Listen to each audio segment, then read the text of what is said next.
বর্ষবরণ আনন্দ শোভাযাত্রা ১৪৩২ নস্যাৎ চেষ্টার প্রতিবাদে ঢাকা বিশ্ববিদ্যালয়ের চারুকলা অনুষদের মানববন্ধন। শনিবার রাতে ঢাবি চারুকলা অনুষদের সামনে এ কর্মসূচি পালন করা হয়। এ সময় এতে অনুষদের ডিন অধ্যাপক আজহারুল ইসলাম শেখ সহ বর্তমান ও প্রাক্তন শিক্ষার্থী, শিক্ষক, কর্মকর্তা, কর্মচারী ও সাধারণ মানুষ অংশ নেন।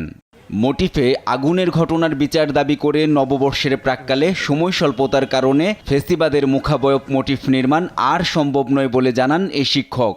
শিল্প তৈরি যেভাবে প্রক্রিয়া, সেই প্রক্রিয়া ১-২ দিনের মধ্যে সম্ভব নয়, এটা কোনোভাবেই সম্ভব না। আমরা ২০ দিন আগে থেকে শুরু করেছি, কারণ আপনারা জানেন যে ঢাকা শহরের যে অবস্থা, আমরা কোনো বাজার সদা করতে গেলেও কিন্তু আমাদের কাঠ, বাঁশ, কাগজ, পেপার, তার অনেক কিছু জড়িত, লোক সংখ্যায় আর শিল্পীরা, আসলে সম্ভব হয়তো হবে না। চারুকলা অনুষদের ডিন আজহারুল জানান, আগুনে পুড়িয়ে দেয়া ফেস্টিভালের মুখাবয়ব ও শান্তির পায়রা মোটিফ ছাড়াই সবার অংশগ্রহণে বর্ষবরণ আনন্দ শোভাযাত্রা হবে।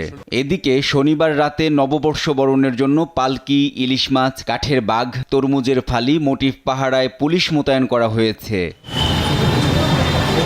মোটিফে আগুনের ঘটনা তদন্তে চারুকলার ডিনকে আহ্বায়ক করে ৪ সদস্যের কমিটি গঠন ও অজ্ঞাত ব্যক্তিদের আসামি করে শাহবাগ থানায় মামলা করেছে ঢাবি প্রশাসন।